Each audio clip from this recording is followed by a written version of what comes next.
Hi, my name is Sumitra Khandelwal at Baylor College of Medicine. Thank you so much for the opportunity to educate a little bit about pupil pearls. So, who gets floppy iris, small pupils? Well, we know about the patients who have Flomax. I think everybody has that reiterated to them in residency and fellowship and such. But there are actually a lot more medications that are utilized as alpha 1 blockers that everybody should be familiar with. The newest one is actually Jalin, which is a combination mechanism. But there's also some other alpha 1 blockers, as you see here. Why is it so challenging for these patients for their pupils to dilate? Well, as I tell the patients, at the end of the day, the same receptors that your Flomax treats is actually on the iris as well. And so we end up having challenges because the iris dilator muscle and the papillae muscle end up having challenges with dilation. But there's actually some other mechanism of action too that may be a little bit voodoo, because we know that not only are these pupils small, but they're very floppy as well. So there must be some changes that are irreversible in the architecture of the iris.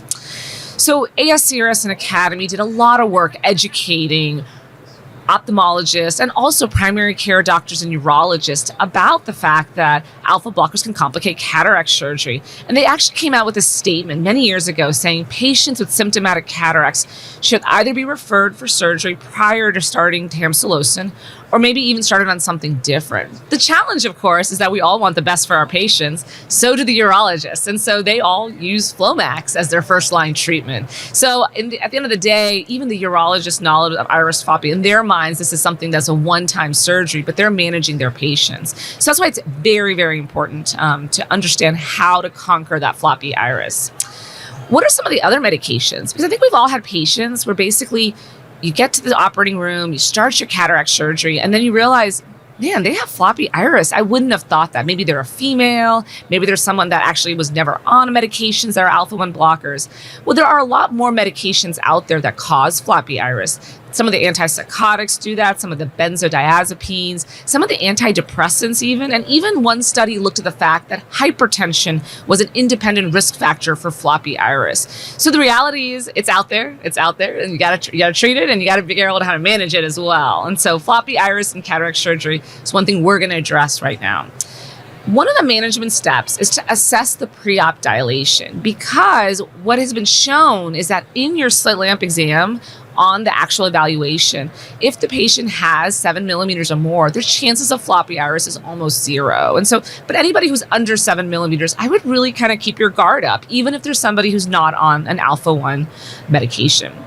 It's also really important to have a well-constructed wound. If you think this patient has any chance of floppy iris, obviously we always want a well-constructed wound, but I'll even make the wound just a little longer. And I think it's very helpful. So this is one of the keratomes that's made by BVI, and you can see that there's a small little etching there when you actually insert. And so I'll even go slightly past that etching for floppy iris in order to make a very, very good triplanar wound as opposed to a biplanar wound, and one that's a little bit longer. Because once again, iris likes to come out of short wounds. It's just the way that it goes. And it's your job to try to create this setup with the wound so that it's less likely for it.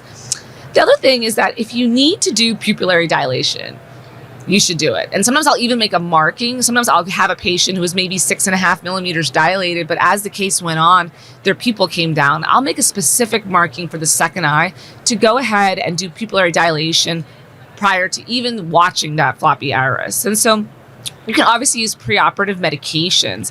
Intraoperatively, though, I find that utilizing some sort of pupillary expansion ring can really be helpful.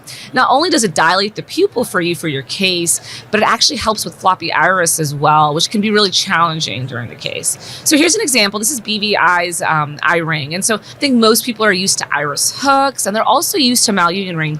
As somebody who trains the residents, I find sometimes both of those can be a little bit challenging. And the learning curve is certainly there for both iris hooks as well as the malunion ring. I really like the eye ring. It's pretty slick, actually. When you utilize a malunion ring or iris hooks, you'll notice damage, actually, especially to the posterior portion of the iris. You'll see little clumps of pigment sometimes. And that's because those rings, hooks, they really grab onto that posterior portion of the iris and they shed some of that pigment. However, with the eye ring, it doesn't do that because the way that the device is set up is to be much gentler to the actual pupil and to the iris. And so basically, when you insert the eye ring, what you find is that you can insert it just in the anterior chamber like normal, and then you utilize your Sinskey hook to actually get each of the 4 quadrants on there. So I'm going to show you a video and apologize for the quality. It was just done. This was one of our first eye rings, actually. So, and the qualities are not so great. So here I'm gonna make a long, nice triplanar wound, like we discussed, going past the etching.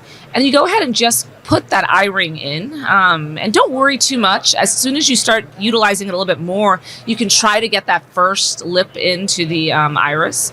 But then the nice thing is the Sinskey can be used to just reach across, and it's very easy to hook those 4. Sometimes with the malunion ring, I find it's a little bit challenging at times, especially that subincisional portion of the malunion ring, whereas this one with the Sinskey is very easy to get in place. And so it's a really nice device, very soft as well, and very gentle to the iris. So we're going to talk about what you shouldn't do. So here's a case where I gave you all of those tips, make a nice, good wound, assess the pre-op dilation. That's not what we did here. So this is a resident case. It's a dense cataract.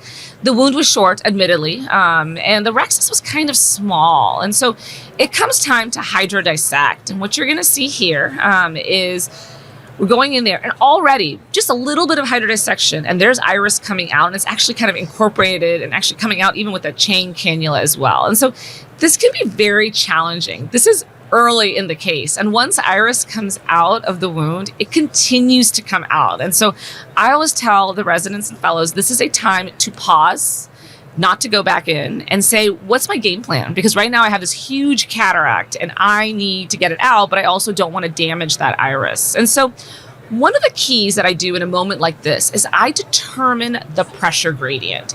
At the end of the day, iris is coming out of that wound because the pressure gradient is completely off. You have too much fluid, or in this case, fluid that's coming through the chain that's going posterior to the actual nucleus, and that's causing the anterior chamber to shallow and iris to come out of that short wound.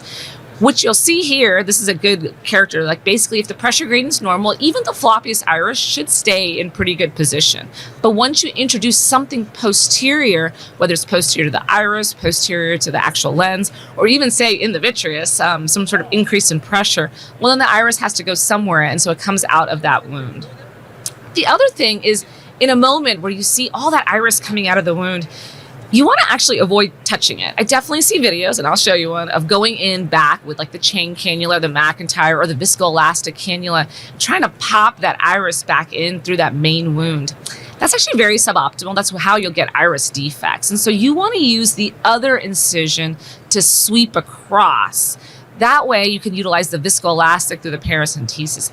The other thing too is if you see iris coming out of the main wound, when it comes to the pressure gradient, I take a moment to say, how hard is the eye actually? Do I have a ton of viscoelastic in the anterior chamber? And it helps to burp the paracentesis actually, get that pressure as low as possible, and then start to address that iris prolapse. So here you have a patient here, and you see this iris prolapse there, and we'll go over some tricks on how to get it back in. When you see iris prolapse, you also want to take a moment to say, is something completely off? In that case that I showed, basically, we understood that was basically a capsular block syndrome from hydrodissection. You can get that a lot, actually, with femtosecond because of the gas bubbles and the change in the pressure gradient. So I always tell residents and fellows when they're doing femtosecond to burp out viscoelastic prior to hydrodissection. And only a little fluid is needed. I think it's very easy to say, well, I'm going to get this nucleus to be really well hydrodissected. And it's not the volume that goes into the capsular bag that creates a really nice hydrodelineation, hydrodissection. It's the placement. So you can have a very small amount of fluid, but as long as it goes into the right place, you're actually really nicely hydrodissected. And so it's not about volume, and therefore you can avoid situations like that. You also want to make sure there's no high vitreous pressure. And we see this from time to time during, say, cataract surgery. Perhaps the zonules are a little loose. And what happens is you have fluid from the machine. It's going posterior to the actual cataract, but there's no way for it to come back around. And so be careful of that as well. Be careful if patients have a lot of posterior pressure. Maybe they're uncomfortable. Maybe the lid speculum is really, really tight. And always keep your mind out the fact that choroidal hemorrhage can happen. And one of the first signs will be sudden iris prolapse. So those should all be on your differential. So when you start to have iris prolapse, stop irrigating, but don't come straight out of the eye irrigating, because iris will follow you with your phaco tip or with your cannula if that's the case. I like to stop irrigating and let the pressure equalize in the anterior chamber. It's very important to release some fluid, but don't release it from the main wound because there's iris there, obviously. Reach across and release it from the paracentesis. If it's a little bit of iris prolapse, you can actually massage the anterior lip of the wound with your cannula, but most of the time it's out enough that you need to go through your other wound, your paracentesis, and sweep that iris back. And then another little trick, which I find really helpful. This case, the iris prolapse was so early, the one that I showed earlier. Putting an iris hook actually posterior to the main wound can help get that iris out of place. And so I'll show you a video of that. Basically, what we're going to do for this case, so don't do what they're doing here. Don't go through the main wound, go through your paracentesis. You're going to take the paracentesis blade, push back that iris, and make a small paracentesis just about 1 millimeter to 2 millimeters posterior to that misbehaving iris, and then use this iris hook to kind of push it out away. And that way, as you go in and out of your main wound throughout the case, you're not going to get stuck in that iris, because it's usually not the iris prolapse that causes a transillumination defect or actual damage to the iris stroma. It's going back in with another instrument and going straight through that iris. And they can be very challenging for patients. Sometimes you get iris prolapse a little later in the case. So this is my case. And I will say, in hindsight, the patient was a little bit uncomfortable. I got the whole cataract out, and I'm about to put the viscoelastic in to then put the lens in. And suddenly I find a little bit of iris prolapse. Not a lot though. So we're going to do that little. So I'm going in there, I'm trying to put a little bit more viscoelastic. So instead of going through the main wound, I'm going to burp from the paracentesis, and that was not enough. And so I'm going to reach across now. I'm going to burp, and I'm going to reach across and use the viscoelastic to push that iris back in. Happens again. Look at that. Once again, go through the paracentesis. This is a nice little trick. I'm actually going to rewind it a little bit here. So what I'm going to do here, so that first situation, the IOL was not in yet. So I'm going to have to go through that main wound. But that second video I just showed here, the case is done. I mean, we're at the point now where the IOL is in place. I mean, things are, I'm going to check my wounds to make sure there's no leaking. But suddenly iris prolapses again. One neat little trick for a case like that is you can actually go in and you can use myostats. Myostat can be very, very helpful, myostat or myocall. And basically it brings the pupil down and takes that iris from unplugging that main wound. Here's the case where it's at the end. I'm trying to burp it out, and I don't want to go back in, so I'm just going to use myostat actually on the outside of the eye. You don't even have to go in the eye in a case like that. You can just do myostat on the iris that's outside. You're not going back in. You're not touching that iris again. This case is done. Like, we don't want to go back in and do viscoelastic and burp and then have to take it out with INA. So that's another neat trick, is utilizing myostat at the end of the case. Obviously, you can't do that at the beginning of the case because you need a good view. So here are some more iris pearls, kind of a summary of them. One is avoid it, of course, using all of the techniques we talked about, assessing preoperative dilation, using intracameral medications if needed for mydriasis. Pupillary dilation, really, really essential. Very rare do you regret putting in something like the eye ring to dilate the pupil. But sometimes when you take out your phaco and then the pupil comes down, it used to be 7 millimeters and now it's suddenly 4.5 millimeters. You're like, I really wish I'd put it in. It's never too late. So that's the other thing with the eye ring that I find much easier compared to the Malyugin ring, for example, is if you've already done your anterior capsulotomy, you have to be really careful with the Malyugin ring, because you can hook that anterior capsule, or with iris hooks.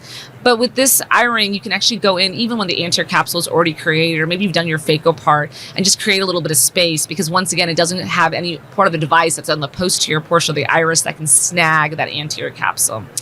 Avoid the short wound. And so, that's such a small part of the case, but it could make or break your case, the wound creation. And I would even consider not just avoiding a short wound, but creating a little bit of a longer tunnel in eyes that you think are going to have iris prolapse.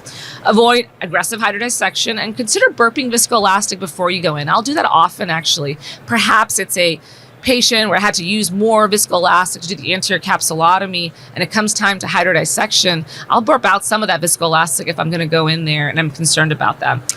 Avoid entering the same incision. Use the other incision and a dispersive to sweep. Once the iris comes out, always anticipate that it could come out again. And then the little trick with the iris hook subincisional is really a game changer. So highly, highly recommend that if that's early in the case. And then consider MyoCol or Myostat at the end of case as well. Super. Thank you.